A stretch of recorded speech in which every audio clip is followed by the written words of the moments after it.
महंगी, टमाटर महंगे, टमाटर महंगे, वो सब्जी महंगी, वो सब्जी महंगी। जिसकी तनख्वाह 20,000 है, ये मुझे पूछो शहबाज शरीफ क्या फैक्ट्री खोली हुई है या कारखाना खोला हुआ है? कारखाने तो तुम्हारे। नमस्ते। पाकिस्तान में इस समय जो हो रहा है वह केवल महंगाई या आर्थिक संकट की कहानी नहीं रह गई है। यह धीरे धीरे उस डर में बदलती जा रही है जहां लोग अब पैसे से ज़्यादा राशन को लेकर घबराने लगे हैं। कराची की मंडियों में आटे की बोरियों के सामने भीड़ बढ़ रही है। लाहौर में कई परिवार जरूरत से ज़्यादा राशन जमा करने लगे हैं।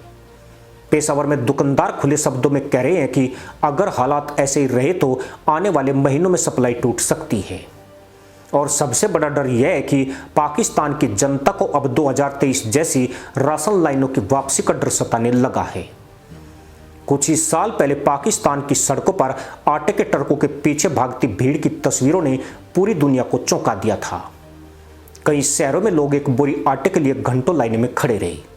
कहीं धक्का मुक्की हुई, कहीं पर झड़पें शुरू हुई और कई जगह हालात इतने खराब हुए कि पुलिस तक बुलानी पड़ी। उस समय पाकिस्तान की सरकार ने दावा किया था कि संकट अस्थायी है, लेकिन मई 2026 आते आते हालात फिर उसी दिशा में जाते हुए दिखाई दे रहे हैं। फर्क सिर्फ इतना है कि इस बार संकट और ज़्यादा बड़ा, ज़्यादा गहरा और ज़्यादा खतरनाक दिखाई दे रहा है। आज पाकिस्तान में केवल आटा महंगा नहीं हुआ, बल्कि पूरा खाद्य ढांचा दबाव में आ चुका है। नवंबर 2025 में 20 किलो आटे का बैग कई शहरों में 2,400 से 2,600 पाकिस्तानी रुपए के बीच मिल जाता था, लेकिन मई 2026 तक वही बैग 3,800 से 4,500 रुपए तक पहुंच गया।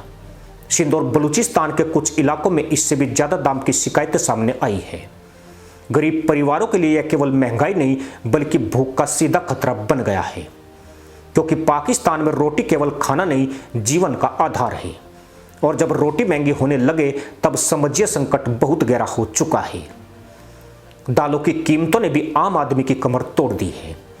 6 महीने पहले मसूर दाल लगभग 300 रुपये किलो के आसपास बिक रही थी, अब कई बाजारों में 500 से 550 रुपये किलो पहुंच चुकी है।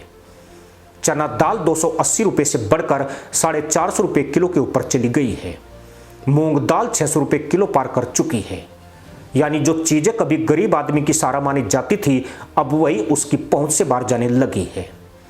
और यही सबसे बड़ा खतरा है, क्योंकि जब गरीब की थाली से दाल गायब होती है तब समाज के भीतर बेचैनी बढ़ने लगती है। चीनी का हाल भी अलग नहीं है। नवंबर 2025 में चीनी 140 से 150 रुपये प्रति किलो थी। मई 2026 तक कई शहरों में 220 से 250 रुपये प्रति किलो तक पहुंच गई। दुकानदार कह रहे हैं कि सप्लाई लागत बढ़ रही है, ट्रांसपोर्ट महंगा हो चुका है, ऊपर से बिजली के खर्च ने मिलों पर दबाव बढ़ा दिया है। यानी केवल बाजार नहीं, उत्पादन से लेकर सप्लाई तक पूरा सिस्टम महंगाई की आग में झुलस रहा है। खाने का तेल और घी पाकिस्तान के मध्यम वर्ग के लिए सबसे बड़ा झटका बन चुका है। नवंबर 2025 में 5 लीटर कुकिंग ऑयल लगभग 2,800 से 3,200 रुपये तक मिल जाता था, लेकिन मई 2026 में वही कई जगह 5,000 से 6,000 रुपये तक पहुंच चुका है। वनस्पति घी के दाम भी तेजी से ऊपर जा रहे हैं। नतीजा यह हुआ कि लाखों परिवार अब खाना बनाने में तेल बचाने लगे हैं। कई घरों में फ्राई चीजें लगभग बंद हो चुकी है, लेकिन असली डर तब दिखाई देता है जब सब्जियों की कीमतों पर नजर डालते हैं। कराची और लाहौर की मंडियों में टमाटर 250 से 300 रुपये प्रति किलो तक पहुंच चुका है। प्याज 180 रुपये से 220 रुपये प्रति किलो पर बिक रहा है। आलू 140 से 160 रुपये किलो। अदरक और हरी मिर्च तो महंगी चीज जैसी हो गई है। कई रिपोर्टों में बताया गया है कि लोग किलो में नहीं, 2 आलू 3 टमाटर खरीद रहे हैं। और यही वो दृश्य है जो पाकिस्तान की गिरती आर्थिक हालत की सबसे बड़ी तस्वीर बन चुका है। दूध की कीमतों ने परिवारों को अंदर तक हिला दिया है। नवंबर 2025 में खुला दूध लगभग 190 से 210 रुपये लीटर था। मई 2026 में वही 300 रुपये लीटर के आसपास पहुंच गया है। पैकेट दूध इससे भी महंगा है। कई परिवार बच्चों के लिए दूध सीमित करने लगे हैं। डॉक्टर चेतावनी दे रहे हैं कि अगर यही हाल रहा तो गरीब और निम्न मध्यम वर्ग में कुपोषण बढ़ सकता है।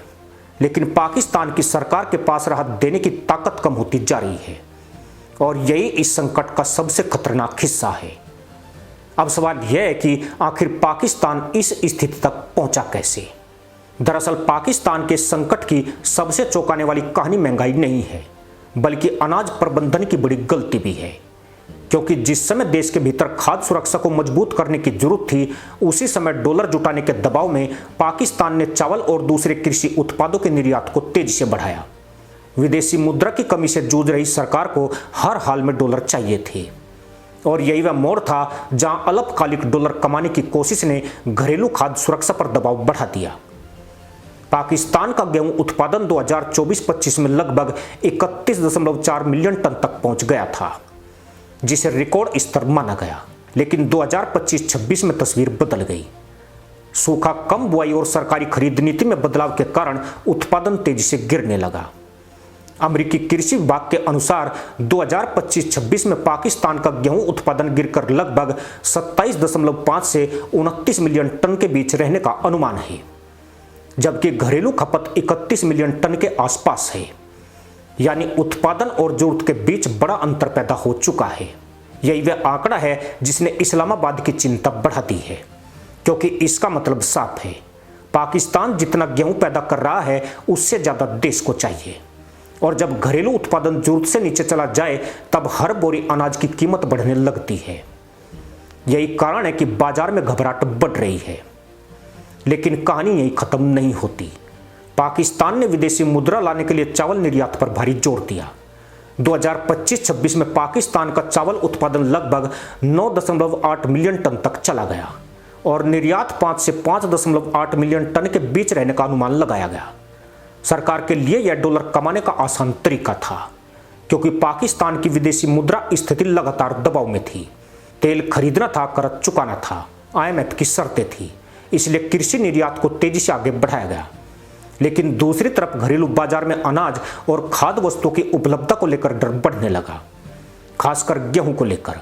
कई रिपोर्टों में बताया गया कि सरकार ने पहले समर्थन मूल्य व्यवस्था कमजोर की, फिर खरीद कम की और बाद में बाजार को खुला छोड़ दिया। इससे किसानों और बाजार दोनों में अस्थिरता बढ़ी। कुछ इलाकों में किसान पहले ही शिकायत कर चुके थे कि सरकार ने स्थानीय खरीद की बजाय सस्ते आयात या बाजार आधारित व्यवस्था को प्राथमिकता दी। नतीजा यह हुआ कि किसानों ने अगली बार गेहूं की खेती घटा दी और जब उत्पादन गिरा तब देश के भीतर अनाज को लेकर चिंता और बढ़ गई। अब हालात यह है कि पाकिस्तान को 2025-26 में फिर गेहूं आयात की जरूरत पड़ सकती है। कुछ रिपोर्टों के अनुसार पाकिस्तान को 1.2 मिलियन से 1.7 मिलियन टन तक गेहूं आयात करना पड़ सकता है ताकि घरेलू कमी पूरी की जा सके। लेकिन सबसे बड़ा संकट यह है कि आयात करने के लिए डॉलर चाहिए और डॉलर पहले से कम है। यानी पाकिस्तान एक खतरनाक चक्कर में फंस चुका है। यानी पाकिस्तान इस समय केवल महंगाई से नहीं लड़ रहा, बल्कि रोटी, बिजली, गैस और जिंदा रहने की लड़ाई लड़ रहा है। और सबसे बड़ा डर यही है कि अगर हालात जल्द नहीं बदले तो पाकिस्तान की सड़कों पर फिर वही दृश्य दिखाई दे सकते हैं।